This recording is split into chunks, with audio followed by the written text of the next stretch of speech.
seruput kopi dulu, Lur? Kita ngobrol santai dulu sebentar. Kalau bicara soal kekuatan militer di Timur Tengah, salah satu yang paling sering dibahas tentu saja adalah kemampuan rudal milik Iran.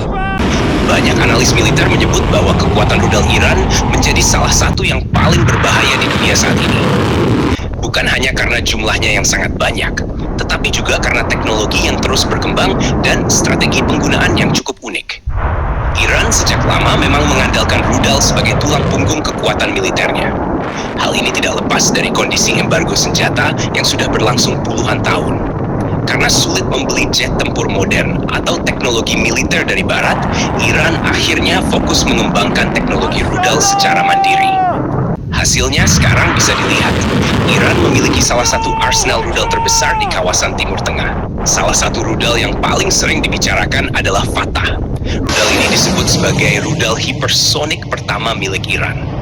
Kecepatan rudal ini diklaim bisa melampaui 5 kali kecepatan suara. Dalam dunia militer, kecepatan seperti ini sangat sulit dicegat oleh sistem pertahanan udara konvensional. Karena ketika radar mendeteksi, waktu untuk bereaksi menjadi sangat singkat. Selain kecepatan tinggi, rudal seperti Fatah juga diklaim mampu bermanuver di fase akhir penerbangan. Artinya rudal tidak hanya meluncur lurus menuju target, tetapi bisa mengubah arah saat mendekati sasaran. Kemampuan seperti ini membuat sistem pertahanan anti-rudal harus bekerja jauh lebih keras untuk menghentikannya. Selain Fatah, Iran juga memiliki rudal balistik jarak menengah seperti Sejil. Rudal ini menggunakan bahan bakar padat yang membuat proses peluncuran menjadi lebih cepat. Jika dibandingkan dengan rudal berbahan bakar cair, rudal bahan bakar padat bisa disiapkan lebih cepat dan lebih sulit dideteksi sebelum diluncurkan. Jangkauan Sejil juga cukup jauh. Diperkirakan bisa mencapai sekitar 2.000 km. Dengan jarak seperti itu, hampir seluruh wilayah Timur Tengah berada dalam jangkauan serangan. Mulai dari pangkalan militer Amerika di kawasan Teluk hingga wilayah Israel. Iran juga memiliki rudal Khorramshahr yang terkenal karena membawa hulu ledak dengan daya hancur besar. Rudal ini termasuk dalam kategori rudal balistik jarak menengah yang dirancang untuk membawa muatan berat. Beberapa analis bahkan menyebut rudal ini dirancang untuk membawa beberapa hulu ledak sekaligus dalam satu peluncuran. Namun yang membuat strategi rudal Iran benar-benar menarik adalah cara penggunaannya dalam pertempuran. Iran tidak hanya mengandalkan satu atau dua rudal presisi tinggi. Mereka justru sering menggunakan strategi ini sebenarnya cukup sederhana, tapi dalam praktiknya sangat efektif. Iran sering meluncurkan banyak rudal dan drone sekaligus dalam satu gelombang serangan. Ketika ratusan proyektil masuk ke wilayah pertahanan lawan secara bersamaan, sistem pertahanan udara akan dipaksa bekerja sangat keras. Radar harus melacak banyak target dalam waktu yang sama, sementara sistem pencegat memiliki jumlah interseptor yang terbatas. Dalam kondisi seperti ini, memang benar sebagian besar rudal biasanya bisa ditembak jauh. Namun, hampir selalu ada beberapa yang berhasil lolos dari pertahanan dan mencapai target. Dan justru disitulah tujuan utama dari strategi tersebut. Sistem pertahanan udara modern seperti Iron Dome Arrow Missile Defense System atau THAAD memang dikenal sangat canggih. Sistem ini dirancang khusus untuk menghancurkan rudal di udara sebelum mencapai sasaran. Tetapi dalam dunia militer tidak ada sistem pertahanan yang benar-benar sempurna. Ketika jumlah rudal yang datang terlalu banyak dalam waktu bersamaan, kemungkinan adanya kebocoran pertahanan tetap selalu ada. Selain itu, Iran juga dikenalkan banyak rudalnya di fasilitas bawah tanah. Mereka membangun jaringan terowongan militer yang sangat luas.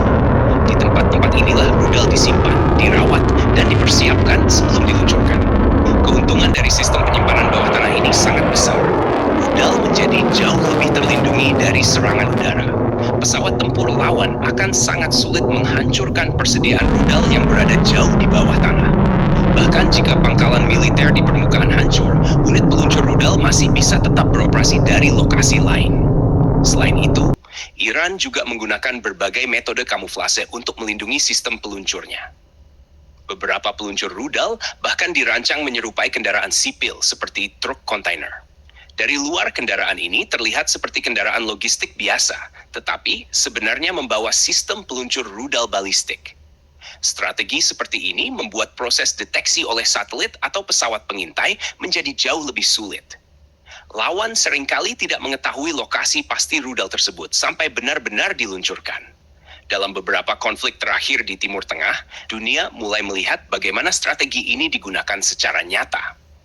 Serangan biasanya dilakukan dengan kombinasi berbagai jenis senjata sekaligus, mulai dari drone, rudal jelajah, hingga rudal balistik. Kombinasi ini membuat sistem pertahanan harus menghadapi ancaman dengan karakteristik yang berbeda. Drone biasanya terbang rendah dan relatif lambat sehingga bisa membingungkan radar. Rudal jelajah bergerak mengikuti jalur yang sulit diprediksi. Sementara rudal balistik datang dari ketinggian dengan kecepatan sangat tinggi. Ketika semua ancaman ini datang secara bersamaan, sistem pertahanan udara harus membagi fokus ke banyak arah sekaligus. Inilah yang membuat tekanan terhadap sistem pertahanan menjadi sangat besar. Karena itulah banyak analis militer menyebut bahwa kekuatan rudal Iran bukan hanya soal teknologi semata, tetapi juga soal strategi penggunaannya. Iran memahami bahwa mereka tidak selalu memiliki teknologi paling canggih dibanding negara besar seperti Amerika Serikat. Namun dengan jumlah persenjataan yang besar, taktik penggunaan yang tepat, serta kemampuan produksi yang terus berjalan, mereka mampu menciptakan ancaman militer yang sangat serius. Saat ini, Iran diperkirakan memiliki ribuan rudal dengan berbagai jenis dan jangkauan. Mulai dari rudal jarak pendek, jarak menengah, hingga rudal yang mampu menjangkau ribuan kilometer. Arsenal ini menjadikan Iran sebagai salah satu kekuatan rudal terbesar di dunia saat ini. Bagi negara-negara di kawasan Timur Tengah, kemampuan tersebut tentu menjadi faktor yang sangat diperhitungkan. Karena dalam skenario konflik besar, serangan rudal bisa terjadi dalam jumlah besar dan dalam waktu yang sangat singkat. Nah, Lur, dari semua rudal yang dimiliki Iran itu, menurut kalian mana yang paling berbahaya? Apakah rudal hypersonic seperti hypersonic missile, atau justru rudal balistik jarak jauh seperti Sejil ballistic missile dan Khorramshahr missile? Tulis pendapat kalian di kolom komentar. Dan jangan lupa subscribe, like, dan komen di bawah sambil ngopi.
David, Oh my god!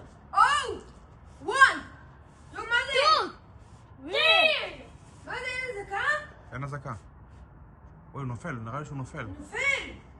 מה זה? הוא נפל. וואו! נפל! כן, הוא נפל. לא היה אזעקה אפילו! הוא נפל. אנחנו נעמוד.